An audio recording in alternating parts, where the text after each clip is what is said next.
القرآن سورۃ الفاتحہ، قرآن پاک کی عظیم ترین صورت۔ حالانکہ آج سورۃ الفاتحہ کا درس نہیں ہے، لیکن ہمارے رب کتنے مہربان ہیں کہ وہ ہماری یاد دہانی اور ریویژن کرواتے ہیں، تو ہم دیکھ لیتے ہیں۔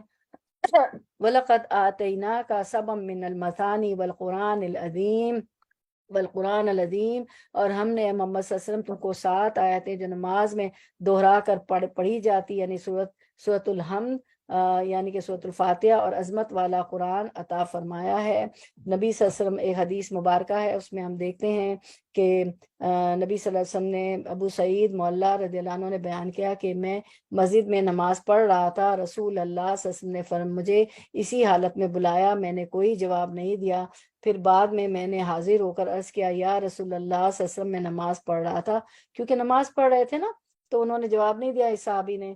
تو پھر بعد میں وہ گئے اور کہا کہ میں نماز پڑھا تھا۔ اس پر آپ صلی اللہ علیہ وسلم نے فرمایا کہ کیا اللہ تعالیٰ نے تم سے نہیں فرمایا ہے کہ استجیبوا للہ ولرسولی اذا دعاکم؟ اللہ تعالیٰ نے تمہیں نہیں فرمایا ہے کہ یا ایھا الذین آمنوا استجیبوا للہ ولرسولی اذا دعاکم، یعنی اے ایمان والو، اللہ اور اس کے رسول کی بات مان لو جب بھی وہ تمہیں پکارے۔ تو یہ جو تھی سورۃ الانفال کی آیت 24 ہے، اس کا حوالہ دیا آپ سے نے کہ اللہ اور اس کے رسول جب تمہیں بلائیں تو ہاں میں جواب دو۔ پھر آپ صلی اللہ علیہ وسلم نے مجھ سے فرمایا کہ آج میں تمہیں مسجد سے نکلنے سے پہلے ایک ایسی صورت کی تعلیم دوں گا جو قرآن کی سب سے بڑی صورت ہے۔ پھر آپ نے میرا ہاتھ اپنے ہاتھ میں لیا، اور جب آپ باہر نکلے تو میں نے یاد دلایا کہ آپ نے مجھے قرآن کی سب سے بڑی صورت بتانے کا وعدہ کیا تھا۔ آپ صلی اللہ علیہ وسلم نے فرمایا، الحمدللہ رب العالمین، یہی وہ 7 مثانی ہے، یعنی کہ 7 دہرائے جانے والی سورت اور قرآن عظیم ہے جو مجھے عطا کیا گیا ہے، یعنی سورۃ الفاتحہ۔ پھر ایک اور حدیث ہم دیکھتے ہیں، بن مولا رضی اللہ عنہ فرماتے کہ مجھ سے محمد بن بشار نے بیان کیا کہ، اور ابو سعید مولا رضی اللہ عنہ نے بیان کیا کہ رسول اللہ صلی اللہ علیہ وسلم میرے پاس سے گزرے، میں اس وقت نماز پڑھ رہا تھا، نبی کریم صلی اللہ علیہ وسلم نے مجھے بلایا، میں نماز سے فارغ ہونے کے بعد خدمت میں حاضر ہوا۔ آپ صلی اللہ علیہ وسلم نے دریافت فرمایا کہ فوراً ہی کیوں نہ آئے؟ عرض کیا کہ نماز پڑھ رہا تھا۔ پھر اس پر آپ صلی اللہ علیہ وسلم نے فرمایا کہ کیا اللہ نے تم لوگوں کو حکم نہیں دیا ہے کہ اے ایمان والو، جب اللہ اور اس کے رسول تمہیں بلائیں تو لبیک کہو؟ پھر آپ صلی اللہ علیہ وسلم نے فرمایا کہ کیوں نہ آج میں تمہیں مسجد سے نکلنے سے پہلے قرآن کی سب سے عظیم صورت بتاؤں؟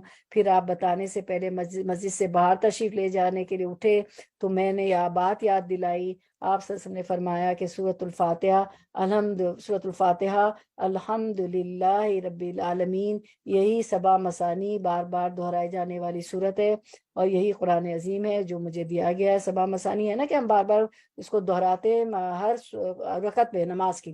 پھر رسول اللہ صلی اللہ علیہ وسلم نے فرمایا، ام القرآن ہی سب المثانی والقرآن العظیم۔ رسول اللہ صلی اللہ علیہ وسلم نے فرمایا کہ ام القرآن یعنی سورۃ الفاتحہ یہی 7 مثانی اور قرآن عظیم ہے۔ پھر ایک اور ہمیں حدیث ملتی ہے کہ حضرت ابن عباس رضی اللہ عنہ تعالیٰ سے روایت ہے کہ جبریل علیہ السلام نبی اکرم صلی اللہ علیہ وسلم کے پاس بیٹھے ہوئے تھے۔ جبریل علیہ السلام تو آپ کے پاس تشریف لاتے تھے نا، تو اسی طرح جبریل علیہ السلام آپ صلی اللہ علیہ وسلم کے پاس بیٹھے ہوئے تھے مدینہ میں۔ تو اچانک انہوں نے اوپر سے ایسی آواز سنی جیسے دروازہ کھلنے کی ہوتی ہے، تو انہوں نے اپنا سر اوپر اٹھایا اور کہا، آسمان کا یہ دروازہ آج ہی کھولا گیا ہے، آج سے پہلے کبھی نہیں کھولا گیا۔ اس سے ایک فرشتہ اترا، تو انہوں نے کہا، جبریل علیہ السلام نے، یہ ایک فرشتہ آسمان سے اترا ہے، آج سے پہلے کبھی نہیں اترا۔ اس فرشتے نے سلام کیا، اور آپ صلی اللہ علیہ وسلم نے کہا، اور آپ صلی اللہ علیہ وسلم سے اس فرشتے نے کہا جو کبھی نہیں اترا تھا، آپ کو 2 نور ملنے کی خوشخبری ہے جو آپ سے پہلے کسی نبی کو نہیں دیے گئے، ایک فاتحۃ الکتاب سورۃ فاتحہ، اور دوسری سورۃ البقرہ کی آخری آیات۔ پتہ ہے نا، آخری آیت تو ہم سونے سے پہلے پڑھتے ہیں نا، آپ ان دونوں میں سے کوئی جملہ بھی نہیں پڑھیں گے مگر وہ آپ کو عطا کر دیا جائے گا۔ تو کیا ہوتا ہے کہ ہم یہ پڑھتے ہیں نا سورۃ البقرہ کی آخری آیات، تو اس سے دعا قبول ہوتی ہے۔ تو اب ہم دیکھتے ہیں صحیح بخاری میں ہے نا، یہ جو باب الفضائل فاتحۃ الکتاب، سورۃ الفاتحہ قرآن پاک کی اس کی فضائل دیکھ لیتے۔ سورۃ الفاتحہ قرآن پاک کی عظیم ترین صورت ہے، اس کے پڑھنے سے بہت زیادہ اجر ملتا ہے، اگرچہ دوسری صورتیں اپنی مقدار کے اعتبار سے بڑی ہیں، بڑی بڑی صورتیں ہیں نا، لیکن یہ سورۃ الفاتحہ چھوٹی ہونے کے باوجود بھی زیادہ معنی اور بے انتہا اجر اور فائدے اپنے اندر سموئے ہوئے ہیں۔ حافظ بن حجر علامہ قرطبی کے حوالے سے لکھتے ہیں کہ سورۃ الفاتحہ کی خصوصیت یہ ہے کہ یہ قرآن کریم کا مقدمہ یعنی پریفیس ہے، جو قرآنی علوم پر مشتمل ہے۔ اس میں اللہ تعالیٰ کی حمد و ثنا اور بندوں کی طرف سے عبادت اور اخلاص کا اظہار ہے، اللہ تعالیٰ سے طلب ہدایت اور اپنی عاجزی کا اظہار ہے، اور اس میں سے اس کی نعمتوں کے کوئی ایمان افروز بیانات ہیں، آخرت کے حالات اور منکرین کا انجام بھی بتایا گیا ہے۔ اس میں سب سمویا ہوا ہے۔ ایک اور روایت میں آتا ہے کہ نبی صلی اللہ علیہ وسلم کسی سفر میں تھے تو ایک آدمی آپ کے پاس اترا، وہ کہتا ہے کہ نبی صلی اللہ علیہ وسلم نے اس کی طرف متوجہ ہو کر فرمایا کہ کیا میں تمہیں قرآن کے افضل حصے کے بارے میں نہ بتاؤں؟ پھر آپ نے اس پر الحمدللہ رب العالمین کی تلاوت کی۔